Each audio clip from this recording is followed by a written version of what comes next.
In the heart of New York City, where hurried footsteps echoed through cold sidewalks and no one looked twice at a stranger, lived a man who quietly defied the noise. His name was Junaidi, a 30-year-old Indonesian migrant worker, born and raised in a humble farming village in central Sulawesi. He had grown up with the scent of soil, the rhythm of rain on tin roofs, and the silent prayer of parents who sacrificed so their children might dream. He was the eldest son, and with that title came duty that pushed him across the ocean, far from everything familiar. Junaidi's life in America was nothing like the promises sold by migration agencies. He worked as a waiter in a small Asian restaurant, a place bustling with the clatter of plates and impatient orders. Each day he stood for hours, dealing with customers whose eyes never met his, whose voices were often sharp. He lived in a cramped room, shared with 2 other migrant workers, surviving on instant noodles and leftover rice from the restaurant.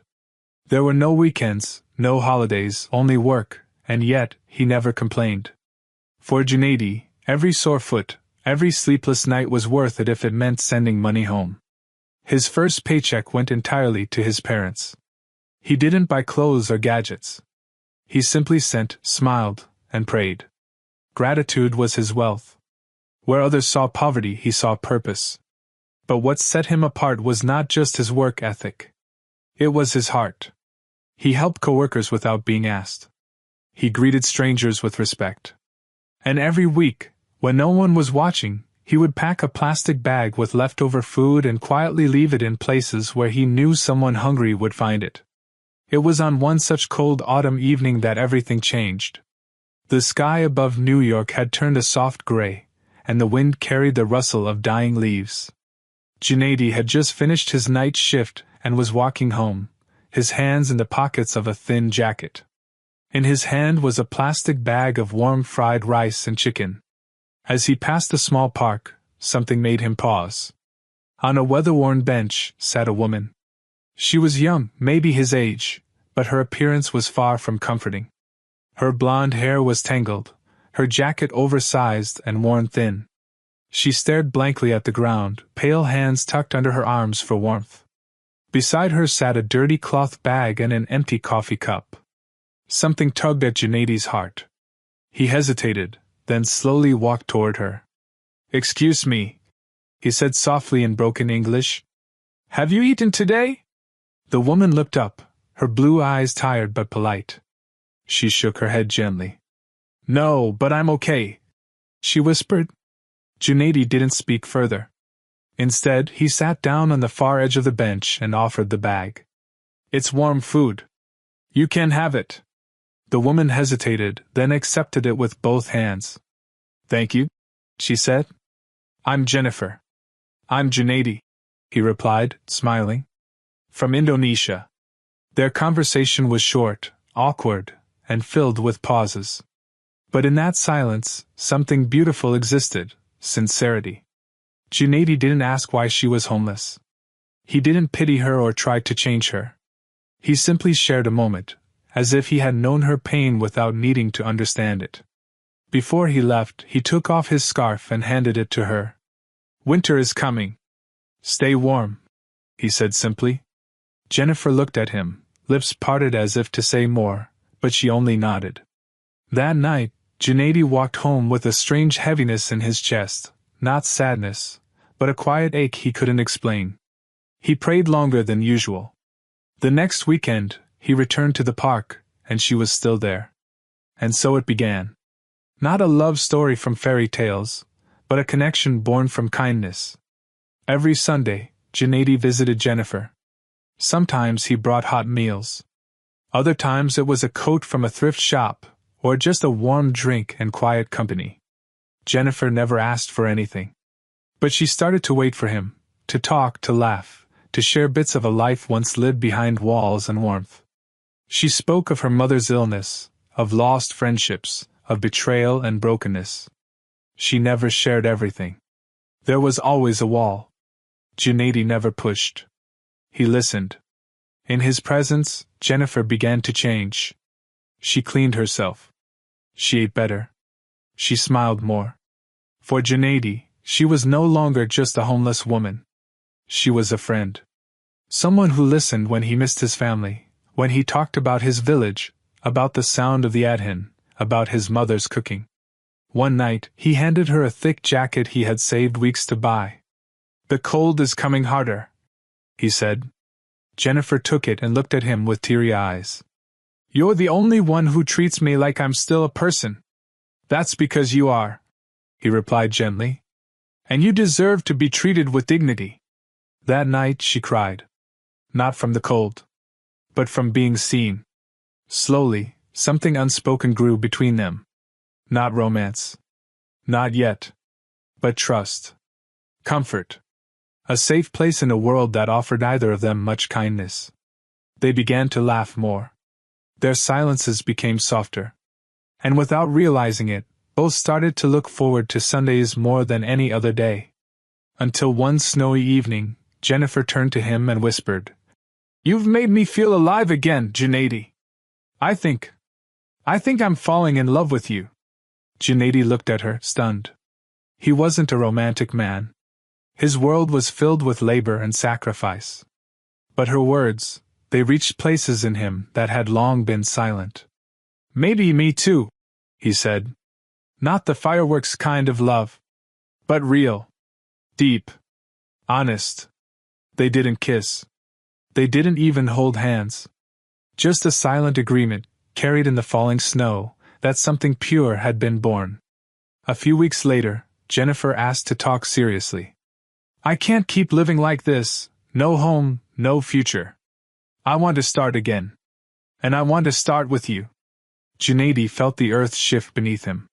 For the first time, someone saw him not as a poor migrant worker, but as a man worthy of love. They married quietly. No rings. No party. Just a social worker, 2 witnesses, and 2 hearts that had nothing but each other. But Junaidi had no idea that the woman he married was hiding a secret. A secret so big, it would turn his entire world upside down. After their quiet wedding, something shifted in Junaidi's life. It wasn't wealth or luxury, it was peace. For the first time since arriving in America, he no longer returned to an empty room. He came home to warmth, to shared meals, to a voice waiting for him. Even though their home was still a small rented space and their bed no more than a mattress on the floor, Junaidi felt rich. Jennifer was different now, not distant, but quieter. There was something in her eyes, a shadow that hadn't left. She started taking long walks alone. Sometimes she received calls and left the room, coming back with red eyes. She often stared out the window for long periods in silence. Junaidi noticed, but he didn't press. He trusted her. And in his heart, he believed everyone was fighting battles they didn't yet know how to explain. One morning, Jennifer surprised him with a request. "Will you come with me? I want to show you something. It's important." Junaidi nodded. "Of course." They rented a car and left the city, driving along unfamiliar roads. Snow still clung to the shoulders of the highway, though the skies hinted at spring. They barely spoke during the 2-hour drive. Jennifer kept glancing out the window, nervously biting her thumb. Finally, they arrived at a massive iron gate guarding a long, winding driveway. Beyond it stood a vast estate, stone pillars, sweeping lawns, a grand mansion like something from an old film. Junaidi blinked. "Did we take a wrong turn?" Jennifer parked, stepped out, and calmly entered a code on the gate panel. The gate opened. "Jennifer," Junaidi said slowly, his voice uncertain. "Whose house is this?" She turned to face him. Her lips trembled. "Mine." He froze. "What?" "This is my house," she repeated. "Or was. I grew up here." Junaidi's world tilted. He looked at the house, then at her. You're not homeless?" "I was," she said softly. "But not because I lost everything. Because I chose to." The wind stood still between them. Inside the house, everything was pristine. Grand chandeliers. Antique paintings. Gleaming wood floors. Staff greeted Jennifer politely, as if welcoming back a long-lost princess. Junaidi followed silently, dazed. In the living room, she finally told him everything. I come from a wealthy family. My mother was kind, but she passed away when I was 19. My father, she hesitated, was cold, controlling, and corrupt. He used our wealth for power, manipulating people, destroying lives for profit. After years of fighting with him, I walked away. I left everything. I wanted to see if I could live, just as a person. With no money, no name. Just me. She looked up, tears brimming. I lived on the streets for nearly 2 years. I met hundreds of people. Some pitied me. Some ignored me. A few tried to hurt me. But you didn't ask questions. You didn't judge. You gave. Not because you thought I could repay you, but because you saw a person in pain. Junaidi sat quietly, his heart pounding. I didn't tell you earlier, Jennifer continued, because I was afraid. I didn't want you to change around me. I didn't want to lose what we had. But now that we're married, you deserve to know. Junaidi's emotions crashed inside him, shock, hurt, awe, confusion. Part of him felt betrayed. But another part, the deeper part, saw through the storm.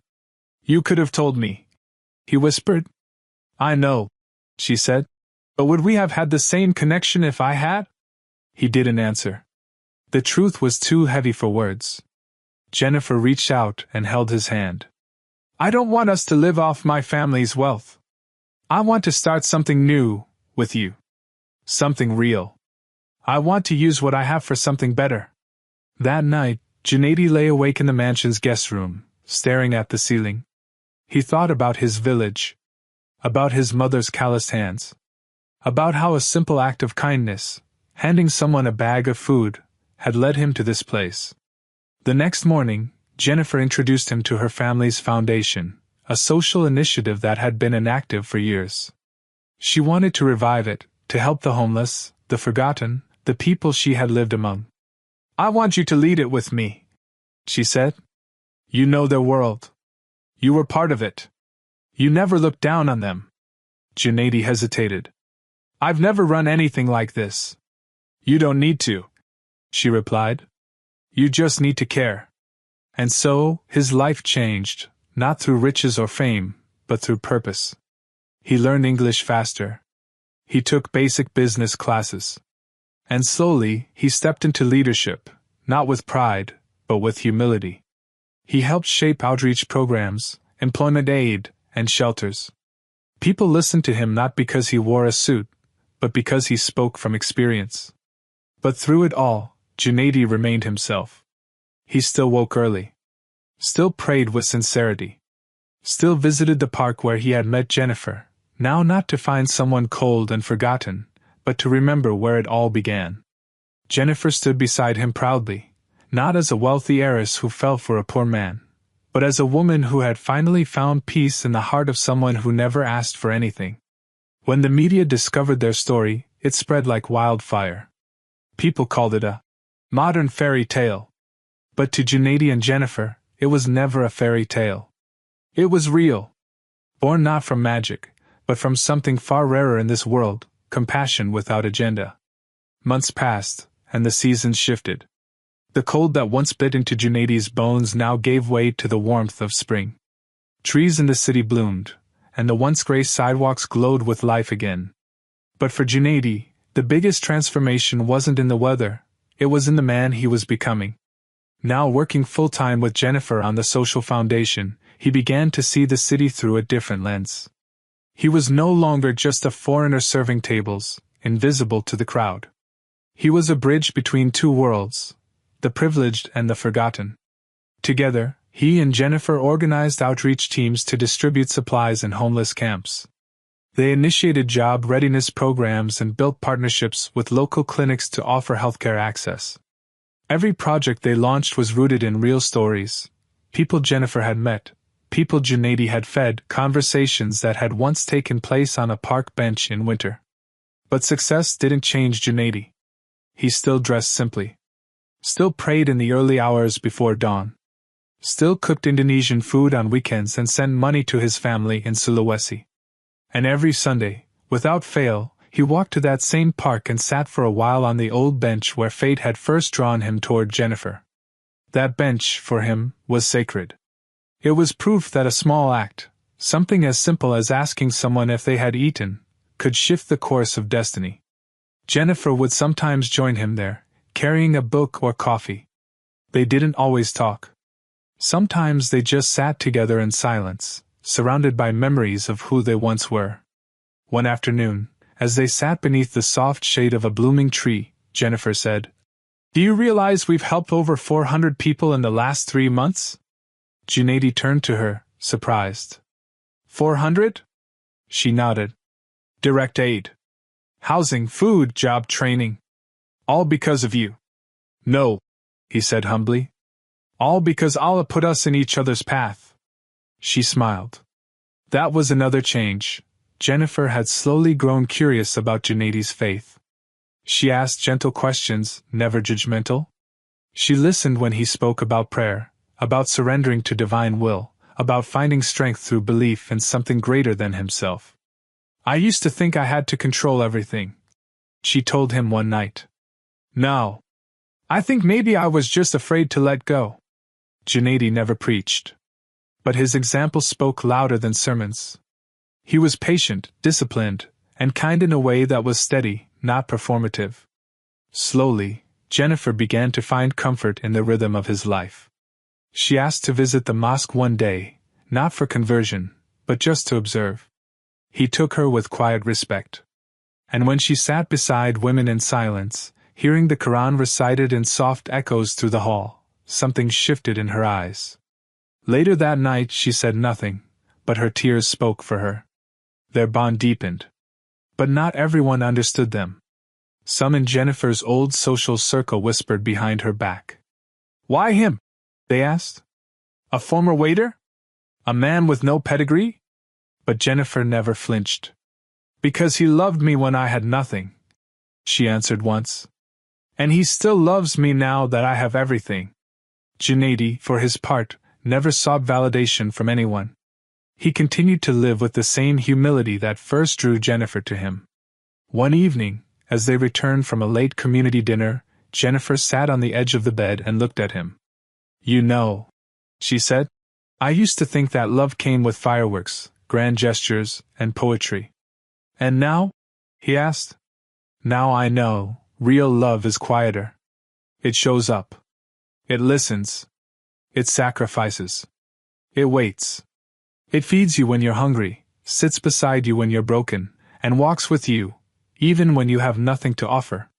Junaidi didn't speak. He just reached out and held her hand. In that quiet room, they made no promises. No vows.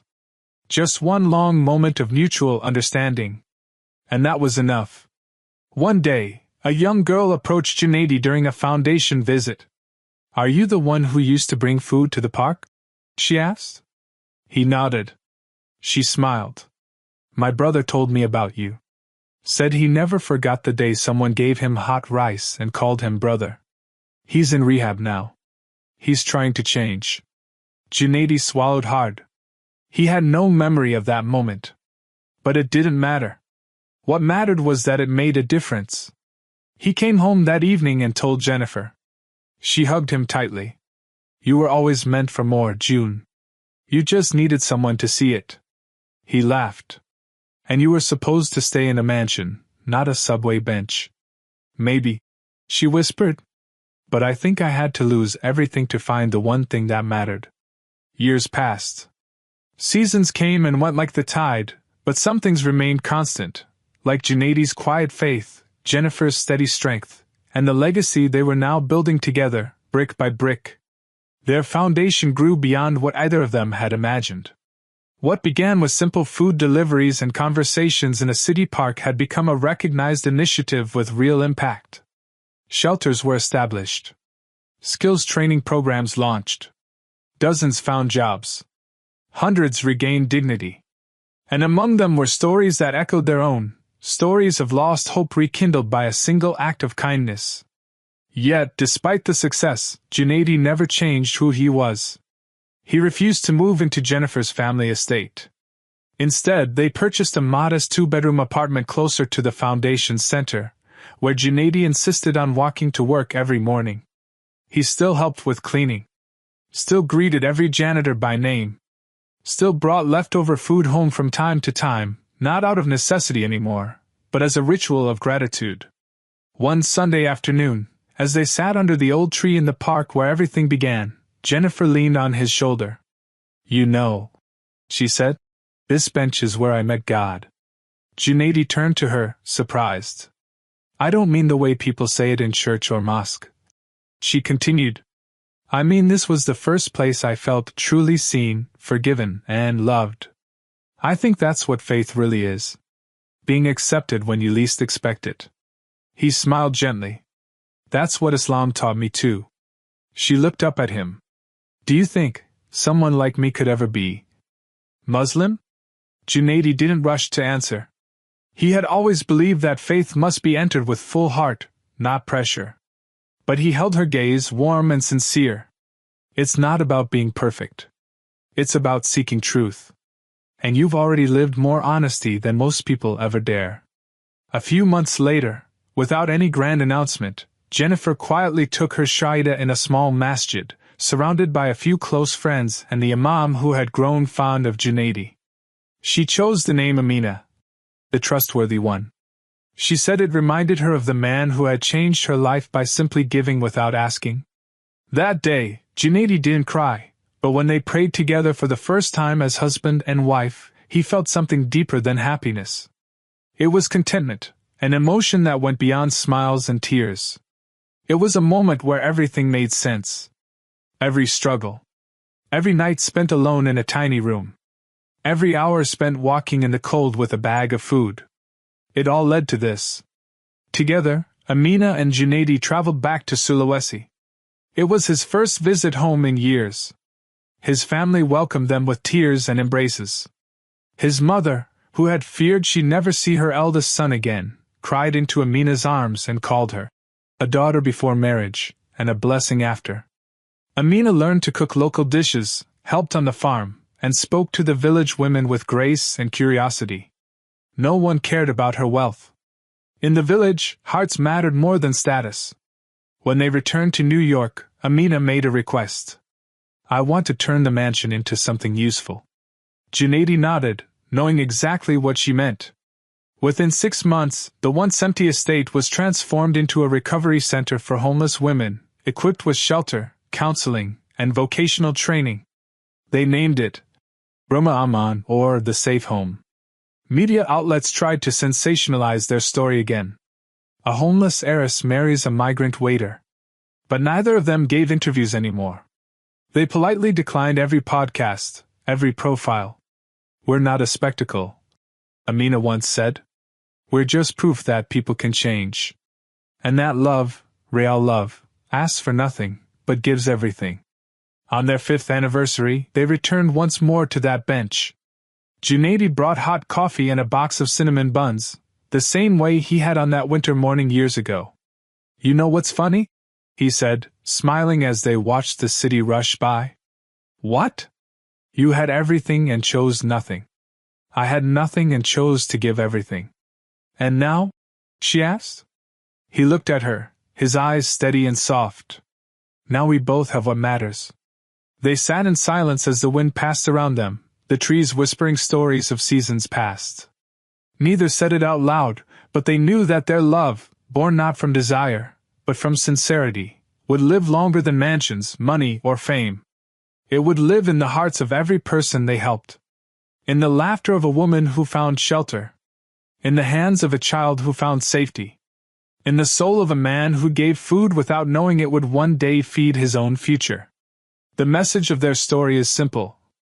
Never underestimate a single act of kindness. Because in a world full of noise, sometimes all it takes is quiet compassion to rewrite the ending of someone's life, and maybe your own. From a park bench to a global mission. From strangers to soulmates. From silence to salvation.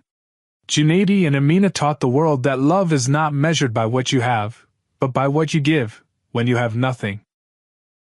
The morning air in Milan had always been filled with the hum of espresso machines and the rhythm of designer shoes tapping on cobblestones. But something else now lingers in the city's heartbeat, a subtle shift that few are willing to name, yet many are beginning to feel. It's not political. It's not economic. It's spiritual. This is not just a story of immigration or multiculturalism. This is the story of how Islam, quietly, steadily, and deeply, is finding a home in the heart of Italy. At first glance, Milan looks like any modern European metropolis, towering banks, fashion houses, and ancient cathedrals lining its streets. But tucked between these are small prayer halls, modest halal eateries, and Islamic bookstores that weren't here 20 years ago. And even more surprising, some of the people entering these places are not Arab, African, or Asian. They are Italian. Born and raised. A quiet revolution is unfolding, not through loud protests or mass conversions, but in personal journeys and spiritual awakenings that begin in the most unexpected of places: university lecture halls, hospital waiting rooms, subway platforms, or even while watching a YouTube video at 2 a.m.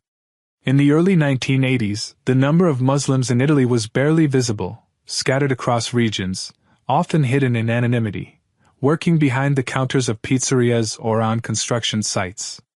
But over time, waves of immigration from North Africa, the Balkans, and South Asia brought with them not only labor and culture, but faith. Today, Italy is home to over 2.6 million Muslims. That figure doesn't come from media hype or political debate. It comes from the numbers etched into the fabric of Italian society: mosques doubling in number, Arabic calligraphy slowly appearing on storefronts, and the call to prayer softly echoing from community centers. In cities like Turin, Bologna, and Rome, the Muslim presence has become not only visible but essential. In Rome alone, there are over 100 prayer spaces. These are not grand mosques with towering minarets, but often converted garages, basements, or rooms in old apartment buildings, humble spaces where men and women come to bow their heads to the same God worshipped across the deserts of Arabia and the rice fields of Indonesia. But why is Islam spreading so quietly and so widely in a country known for its deep Catholic roots? The answer lies not in politics, but in the human soul. For many Italians, especially the youth, religion had become a distant memory, a tradition performed on holidays, not a way of life. The church, though still present, no longer commanded the authority it once did. Meanwhile, the modern world bombarded young minds with confusion, anxiety, and disillusionment. In this spiritual vacuum, Islam offered clarity, simplicity, discipline, purpose. It wasn't just a religion, said Luca, a 29-year-old man from Naples who embraced Islam after reading the Qur'an in a hotel room in Florence. It was like someone was finally telling me the truth. And not yelling it. Just whispering it, enough for my heart to hear. Luca is not alone. Conversion stories like his have become increasingly common.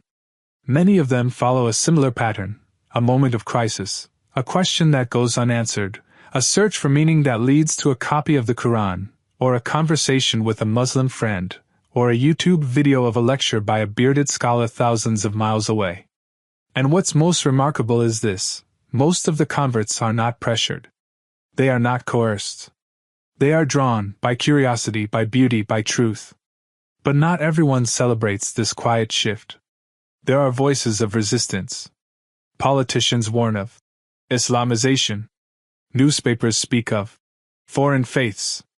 Some towns even attempt to block the building of mosques, fearing cultural erosion. The term Mosjia mosque has become, in some circles, a symbol of fear. And yet, despite the noise, Islam continues to grow, not in defiance, but in dignity. In Bologna, a middle-aged Italian woman named Francesca attends a weekly Quran study circle. She wears no hijab. She hasn't yet converted. But she sits there, week after week, listening, asking questions, letting her heart decide. "I don't know where this journey ends," she said once, "but it feels like the only journey I've ever wanted to take." This is how Islam grows in Italy, not as a tide, but as a whisper. Not with force, but with love. Not through politics, but through people. As the sun sets on the domes of Florence and the ruins of Rome, a new light rises, not to replace the old, but to join it. To remind a nation that faith is not a monument in stone, but a flame in the heart. And that flame is spreading. If you were to walk down a quiet alley in the outskirts of Rome or take a side street in suburban Turin, you might notice a small door with no sign, just a faint scent of incense, and the muffled sound of voices in unison.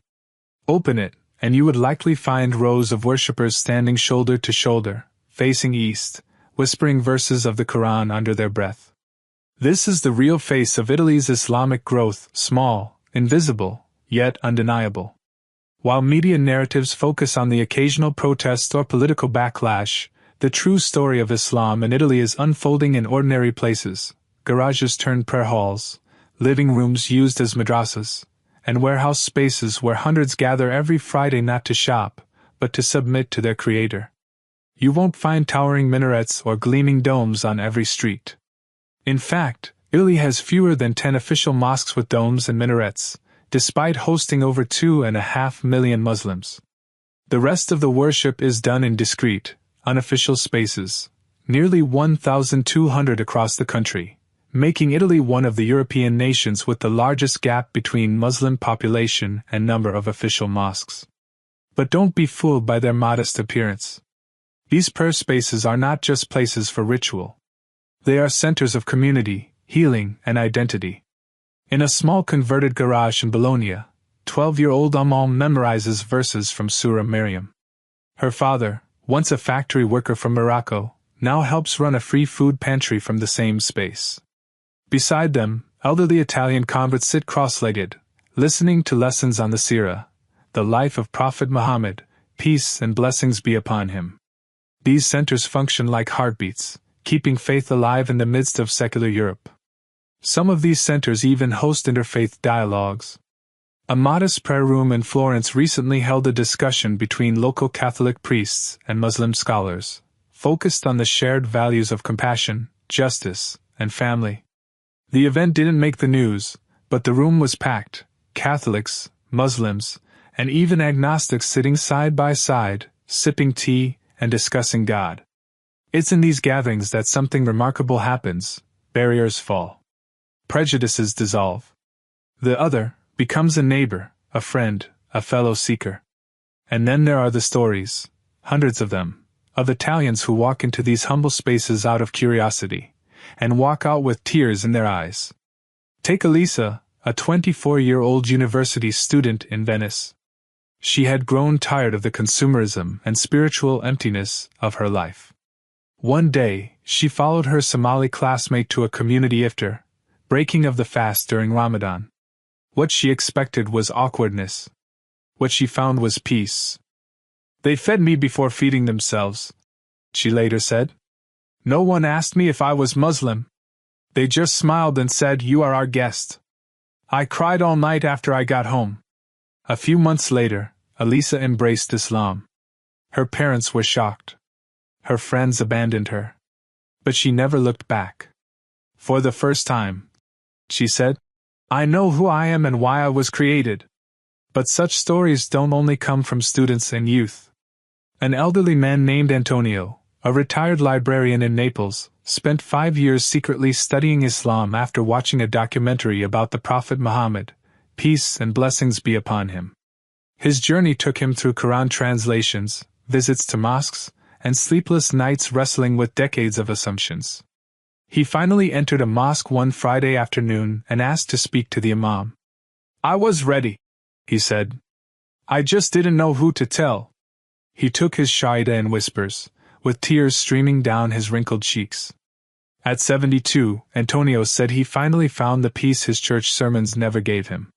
These transformations are not loud. They don't come with fireworks or headlines. But they are real. And they are multiplying. Part of what makes this movement so powerful is its authenticity. There are no campaigns. No missionaries knocking on doors. No massive funding behind it. Just one heart reaching another. But that doesn't mean there are no challenges. Italy's legal system still does not officially recognize Islam as a state religion, unlike Judaism and Catholicism. This means that Islamic weddings, holidays, and religious education programs lack state support. Imams are not state-certified, and Muslim organizations often struggle to rent or buy property for religious use due to zoning laws or public pressure. In some towns, applications to build mosques have been denied for years. Public sentiment, fueled by far-right rhetoric, often paints mosques as breeding grounds for extremism, despite zero evidence from Italy's thousands of peaceful prayer halls. A Muslim woman in Milan, who wears the hijab, recalled how her daughter was denied entry into a swimming competition unless she removed her modest swimwear. "They say we are free here," she said. "But sometimes I wonder, free to be what?" And yet, in the face of all these hurdles, the community grows stronger. With patience. With prayer. With resilience. In Reggio Emilia, a local Catholic priest joined hands with the Muslim community to create a multi-faith food bank. In Pisa, a group of Muslim students initiated a free tutoring program for low-income children, regardless of religion. In Palermo, Muslim volunteers helped restore an old church's courtyard, saying, "This is our city too. This is not a clash of civilizations. This is a convergence of souls." And the mosques, however hidden, however humble, continue to stand. Not just as places of worship, but as symbols of a deeper truth, that Islam is not foreign to Italy. It is already part of its story. Not through conquest. Not through noise. But through sincerity. Through light. Through love. They were born in Rome, Florence, Venice. They speak perfect Italian, grew up eating pasta, and went to Catholic schools. Some even served as altar boys or girls. But today, they bow their heads in sujud, prostrating to Allah in mosques, prayer halls, or sometimes quietly in their rooms when no one is watching. They are the converts, the new Muslims of Italy. Their numbers may seem small in comparison to the millions of immigrants who brought Islam with them, but their stories carry a weight that transcends statistics. Because these Italians weren't raised with Islam. They chose it. And in a society where Islam is still viewed by many as foreign, that choice is bold. One such voice belongs to Ginevra, a 27-year-old from Florence. Born to a Catholic family with deep roots in Tuscany, she once dreamed of becoming a nun. But questions haunted her, questions about the Trinity, about original sin, about why God would need a son to forgive mankind. "I wasn't trying to leave Christianity," she said. "I was trying to understand it. But every time I asked, I got silence or anger." At university, she took a comparative religion class. It was there that she read the Qur'an for the first time. "It didn't shout," she said. "It whispered. It didn't demand belief, it invited it." Months later, she declared her Shahada, her testimony of faith, during a Friday prayer. She wore no hijab at the time. She wasn't sure how her parents would react. But in her heart, she said, there was peace like never before. Ginevra is now a school teacher. She wears the hijab proudly, teaches ethics to children, and regularly organizes events where people of all faiths can come together to ask, reflect, and talk. She says she is no longer just Italian. She is Italian, Muslim, and free. Her story is echoed by many others. There's Matteo, a former DJ from Naples, who converted after losing everything to addiction and finding solace in the discipline of Islam. There's Chiara, a divorced mother of two from Bologna, who embraced Islam after meeting a group of kind, modest Muslim women at a neighborhood parenting class. There's Davide, an ex-military officer, who found the spiritual clarity he was seeking after years of atheism. And then there's Sophia. Her story shocked even her closest friends. She was the daughter of a well-known Catholic bishop in the north. Her family name was respected in religious circles. But she always felt something was missing. "I saw faith around me, but not inside me," she said. Her spiritual journey took her through Buddhism, meditation retreats, even Hindu scriptures. But nothing stayed with her, until she visited Morocco on a language program. It wasn't the architecture, or the mosques, or even the Qur'an. It was the adhan, the call to prayer. "I heard it at dawn, echoing through the city," she said. "It felt like the world had stopped. And in that silence, I felt like God had spoken to me directly. When she returned to Italy, she began reading. Quietly. Secretly. Her conversion came almost a year later, in a mosque far from her hometown. Today, she goes by the name Samaya and runs an online platform where Italian converts share their journeys, support each other, and answer questions for curious seekers. But for every heartwarming story, there is also hardship. Converts often face resistance, from family, from friends, from employers. Some are told they've betrayed their heritage. Others are mocked, excluded, or accused of being manipulated by outsiders. Sophia's father has not spoken to her since she converted. Ginevra was temporarily suspended from her teaching job after wearing the hijab, though she was later reinstated. Matteo lost his entire social circle, save for one friend who eventually converted as well. Yet none of them regret it. Because what they found was not just a religion, it was a return. A homecoming of the soul. These new Muslims are also playing a unique role in bridging the gap between Italy's cultural identity and the growing Islamic presence. They translate khutbahs, Friday sermons, into Italian. They run youth groups that blend Islamic ethics with modern life issues. They speak on television, write books, and appear on panels to dispel myths and stereotypes about Islam. They don't just explain Islam, they live it in a language their society understands. And their impact is growing. One study by the Pew Research Center found that in Italy, over 20% of people who explored Islam in depth, regardless of background, expressed admiration for its moral clarity and spiritual simplicity. These aren't Muslims. These are everyday Italians, many of whom had never met a Muslim in their life, but after watching videos, reading translations, or witnessing Muslim character firsthand, began to question what they had been taught. The truth is undeniable. Islam is no longer something Italians see as belonging to immigrants.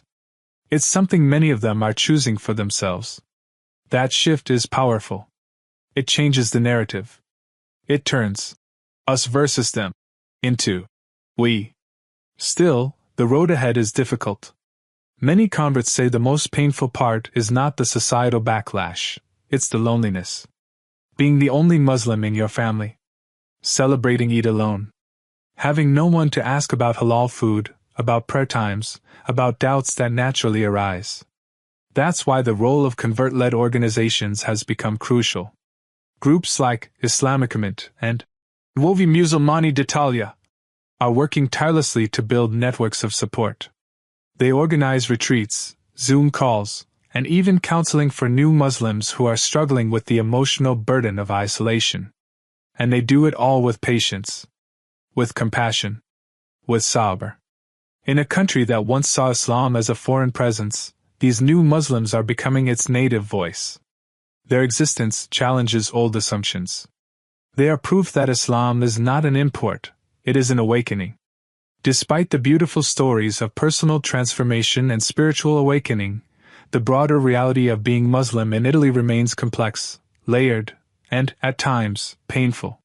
For every peaceful Friday prayer or community charity event, there is also a headline filled with suspicion. For every welcoming neighbor, there's another who stares with fear in their eyes. The truth is, Islam's growing presence in Italy has stirred not just curiosity, but controversy. And it starts with the law. Unlike Catholicism or Judaism, Islam is still not officially recognized as a religion by the Italian state. This isn't just symbolic, it has serious practical consequences. Muslims do not receive the same legal rights or state support as other religious communities. Islamic marriages, for example, must be legally duplicated in civil courts to be recognized. Imams are not state-certified. Islamic holidays are not acknowledged in schools or workplaces. And the vast majority of mosques are still classified as cultural centers, rather than houses of worship. Why? The official answer is bureaucracy. But many see it as something deeper, a reluctance to accept Islam as part of the Italian identity. This reluctance has been fed by decades of fear-based narratives, some imported from abroad, others born within. Political figures, especially from far-right parties, have made Islam a scapegoat in their rhetoric. They speak of invasion, Islamization, and loss of European values. Ignoring the fact that most Muslims in Italy are peaceful, hard-working citizens with deep love for the country they live in. One of the most heated battles has been over mosques. Building a mosque in Italy is not a matter of faith, it's a legal maze.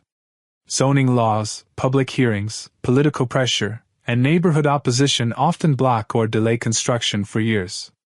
In 2016, the Lombardy region passed a law making it nearly impossible to build new mosques by requiring them to meet excessive spatial and surveillance standards, including installing security cameras, displaying Italian translations of sermons, and maintaining large parking lots. Critics called it a mosque ban disguised as regulation.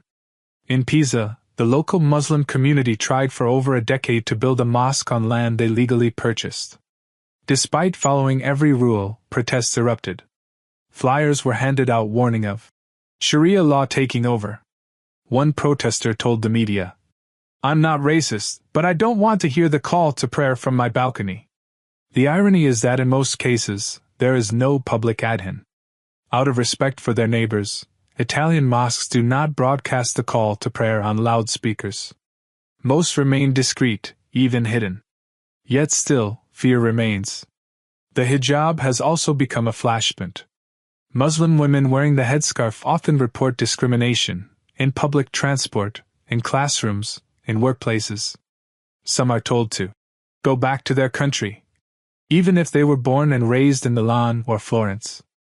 Others are excluded from job interviews simply for choosing to dress modestly. In one case, a woman named Fatima was denied entry to a public swimming pool in Rome because her modest swimsuit didn't comply with the facility's dress code. She offered to wear an extra layer, even a swimming cap.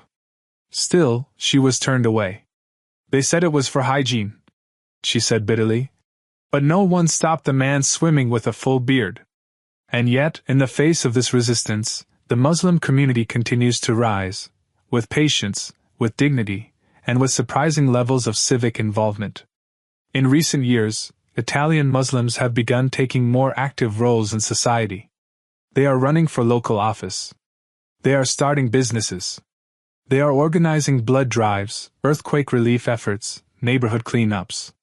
During the COVID-19 pandemic, dozens of Muslim-run organizations across Italy provided food, medicine, and support to both Muslim and non-Muslim communities. In Turin, a mosque opened its doors to house the homeless during a cold winter. In Milan, Muslim doctors volunteered in overwhelmed hospitals.